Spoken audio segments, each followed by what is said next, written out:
শুভ সকাল সবাইকে স্বাগতম জানাচ্ছি বাংলার গান ও কথায়। আমাদের সাথে আছে অতিথি আছেন বিভিন্ন দেশ থেকে। সো আমরা কন্টিনিউ চেষ্টা করব যে ভবিষ্যৎ এরপর থেকে আমরা ইংলিশে কন্টিনিউ করার। Good morning everyone. Welcome to our show today, Banglar Gan o Kotha. Today we have three very amazing guests joining with us. We'll go and let them introduce themselves.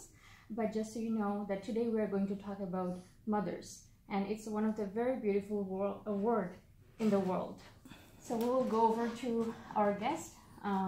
We have Teresa, we have Samitha, we have Johanna. If you can please a little bit introduce yourself and tell one thing that you like to do. So we'll start with you, Teresa. My name is Teresa. One thing that I love to do with myself is to be a mother of my two sons. My oldest one he's 9. His name is Miguel. My youngest is 3 months. His name is Zephaniah.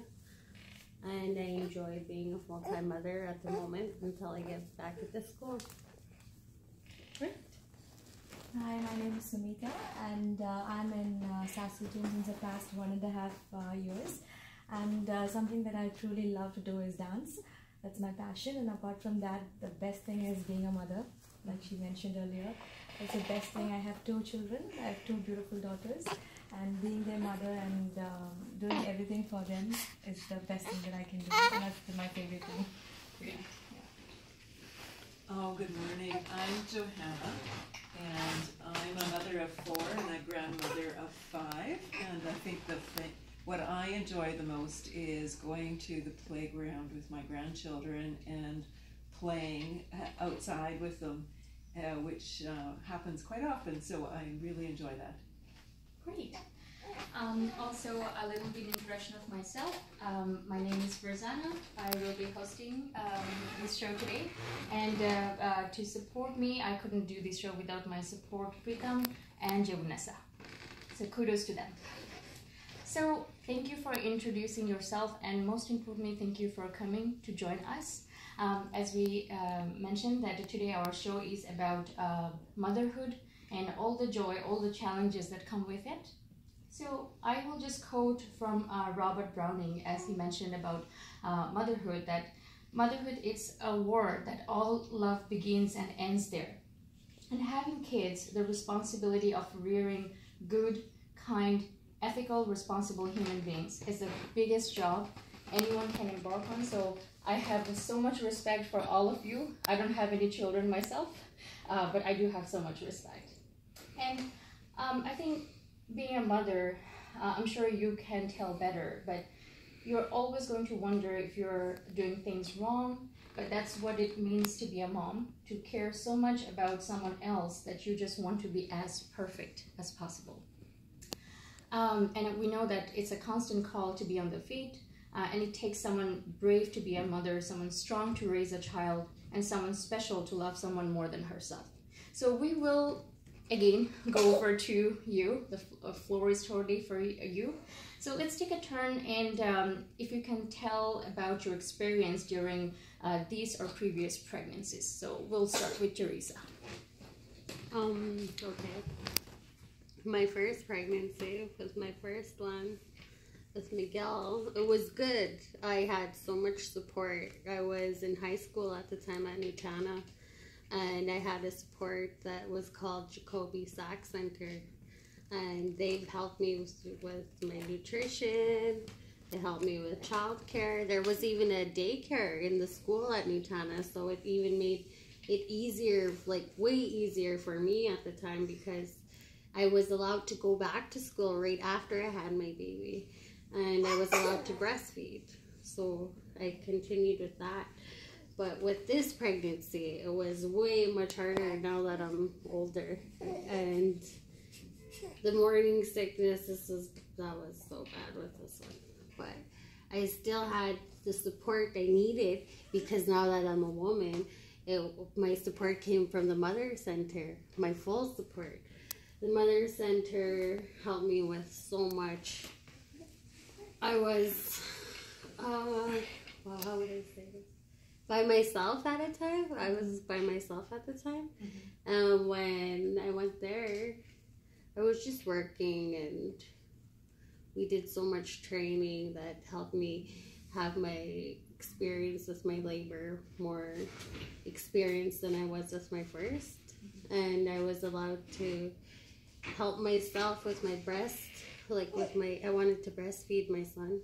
So with my training from them, I was allowed to carry that on, and now I'm a full-time, I still breastfeed my son.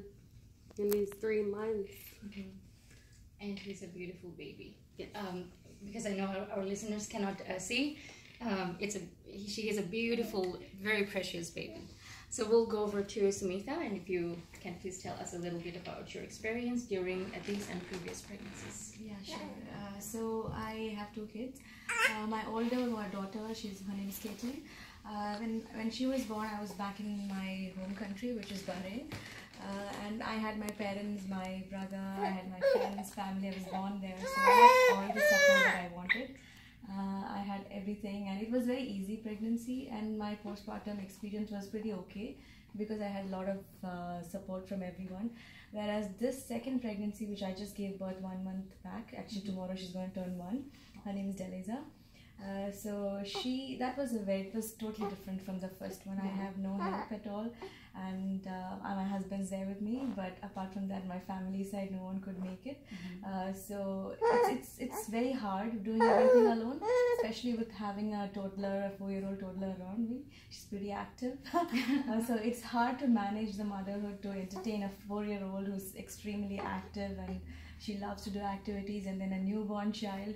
But when you're a mother, you just do impossible things. Like really, when you have no one to help, you just become a superwoman and you do everything yourself. So that's what happened to me, and with the help of my husband, obviously, I am able to manage it.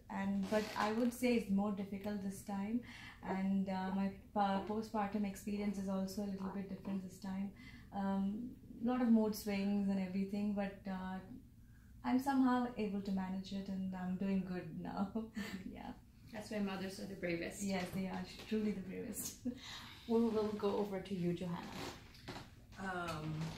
Well, I think I would like to talk about some of my work with the Saskatoon Mother Center, where Teresa mentioned that she has received support. I know as a lactation consultant and working through the health promotion department that 30% of women really struggle with postpartum depression, symptoms of that, and the transition from pregnancy to new motherhood can be a difficult transition, and that transition is not supported in the way that your experience, for example, was in your home country, with a lot of supports from family, because many people live apart from their families and are either single mothers or single families with a nuclear household, without the additional supports that happen in large extended households. And it takes a village to raise a child. It is. And those disconnects have really affected mother's transition, particularly in the early months after giving birth. So one of the things that I do, having had experiences growing up in an immigrant family, where I saw my mother deal with postpartum depression, has been working through community supports to try and build a center where women can come and find support.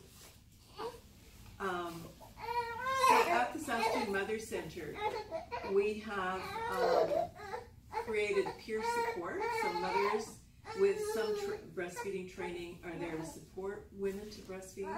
We've also helped develop a doula program, so women are supported with additional support so that they can be a partner, or they can be a partner in the birthing process for the mother, but being there, an emotional partner to support her through the actual birthing and then support her after.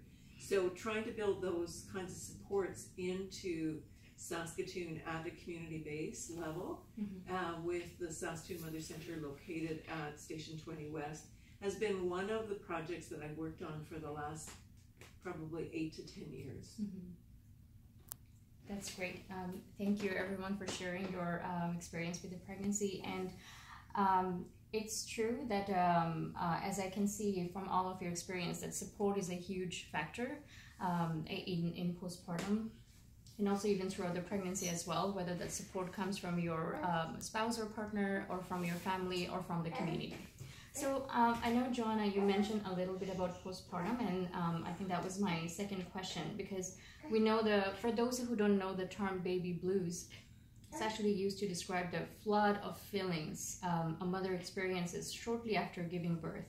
And between the sudden change in hormone levels, extreme lack of sleep, trauma of childbirth, and everything else that happens, it's understandable for a new mother, or even who is not a new mother, to feel overwhelmed. So my question is that how did you feel shortly after giving birth? You already mentioned some of your challenges, some of your supports, but emotionally, how did you feel shortly after giving birth? We'll start with Sumita. Yes, so I had a C-section, so till then I was pretty confident, and I was like, I can do it alone, it's okay if no one's there. My husband has work, so I was like, it's okay if no one's there, my husband's there by my side, it's fine. But the moment I gave birth, and after that, the feelings were, I couldn't explain. Like, I felt lonely, I felt unwanted sometimes, but I managed, and I spoke to my husband about it, and he was supportive. And the feelings right now is like, sometimes I do feel lonely, as I mentioned earlier, and I wish I had more help, because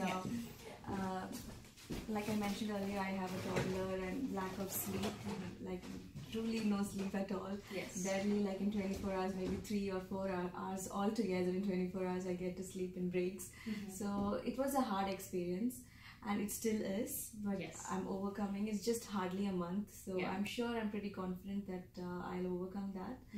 And like you mentioned earlier, the flood of emotions that came to me was anger and love and everything, and even scared also, because such a small tiny baby, and how do I take care of her all alone? And then there's a child, and they will take care of her too. But I'm doing pretty well, and I'm proud of myself. Definitely, we are proud of you as well. So what I get from you is that having someone who gives you emotional support is also very important, right? Yes, it's very, very important. Okay. Because I migrated 1.5 years back, and I had a lot of family members and my friends around me. A lot of people throughout my life, I had everyone with me, and then since the past 1.5 years I'm alone, and especially such a big process, this is just a big situation in my life right now, and I don't really have anyone like my family, because I'm very much attached to my family, and I don't have, and my friends back home also, and it's not so easy to make friends in a new place, and you need to have that bonding also, which I don't have over here. So it was a little difficult, and family help and help from your friends is truly important. Yes, definitely.